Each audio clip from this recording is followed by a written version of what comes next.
Време е да посрещнем изгрева заедно с една тренировка.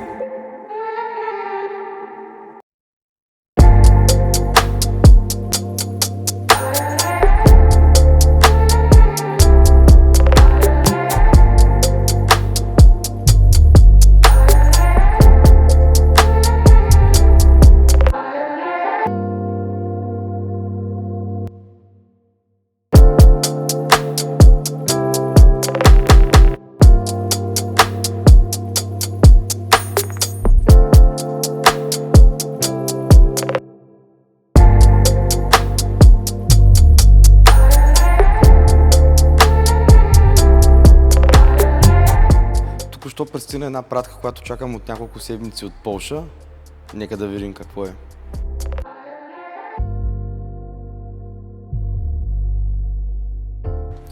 Това е циферблат за BMW E36 M3 в цвят жълто или така наречено Gauge Cluster. В България никъде до сега не съм виждал да се предлагат такива циферблати, затова си поръчах от Полша с един много интересен сайт, където се занимават само с това и имат за всякаква марка автомобили. Също така в YouTube до сега не съм виждал как се сменя това нещо за BMW 36 и мисля, че ще стане много интересен клип, как го подменям заедно с вас. Да започваме. За да сваля таблото по-лесно се налага да сваля волана, а за да сваля волана в ляво и в дясно имам по едно болче 27. Като ги развия, бивката ще излезе и след това имам един централен болт отдолу, който ще развие него, за да мога да изкарам целия волан.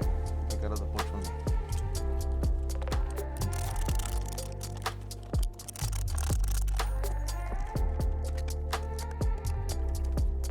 Така, стигнахме до централния болт.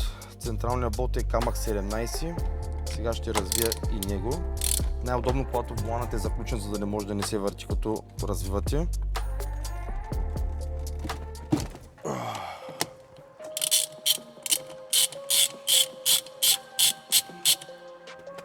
Даже няма да го свалям напълно, за да не разбутам центровката му. Просто ще го издърпам леко назад и така мисля, че ще може да излезе таблото по-лесно.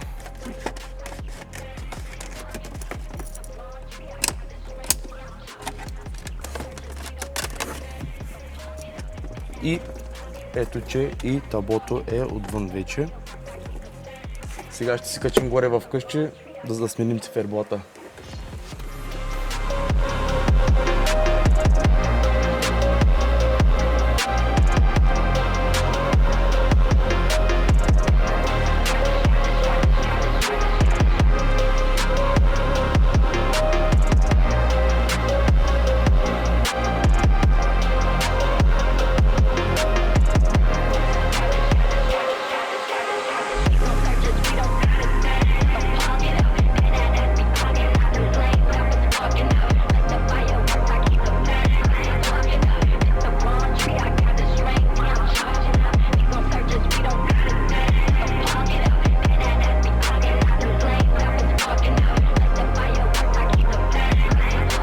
Така, таблото вече е разглобено на две.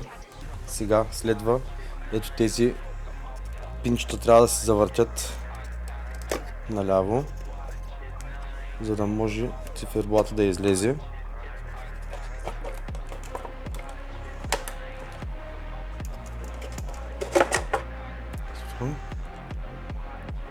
Успешно го изкарах.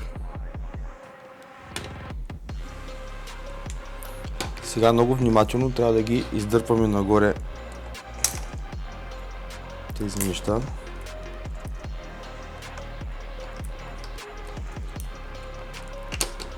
Много е важно, когато махате старият циферблат, преди това да откачите тези два пина, внимателно без да ги губите, защото реално погледно, когато колата е изгасена, стрелките лягат върху тях и така километража не се превърта. Поне лично аз така си го обяснявам. И това сега ги изкарвам и махаме стария циферблат, който вече го разлепих предварително. И ето така. Сега за новият циферблат, той ще изглежда ето така. Предварително ще си почистя малко основата и ще сложа на различни места малки парченца двойно залепящо тиксо, за да знам, че ще ще си стои както трябва и няма да се разлепи. Ето и първата част е готова. Продължаваме към следващите части.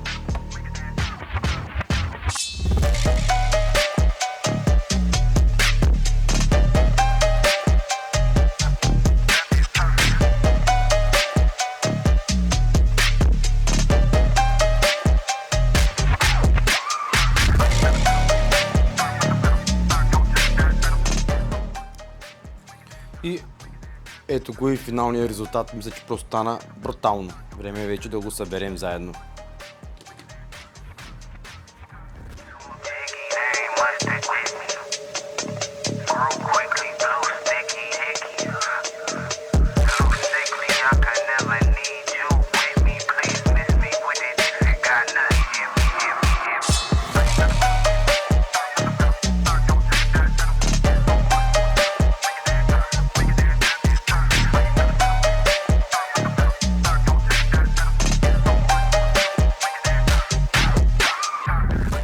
И ето това е резултата. Мисля, че стана просто уникално.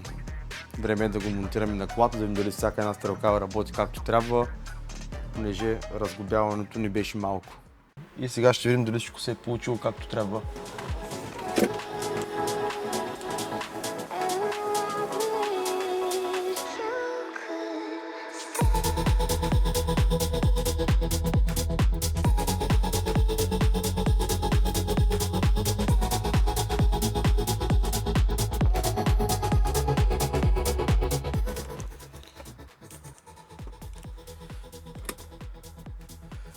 Така, вече имаме осветление.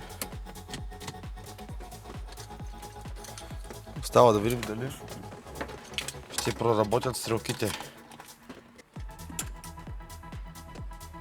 Горивото работи. Супер! Мисля, че всичко работи.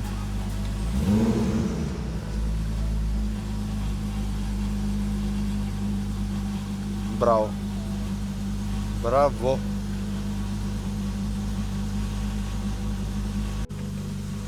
Много съм доволен как стана всичко. Сега остава вече да сглобя волана и ще направим няколко кадъра на финалния резултат.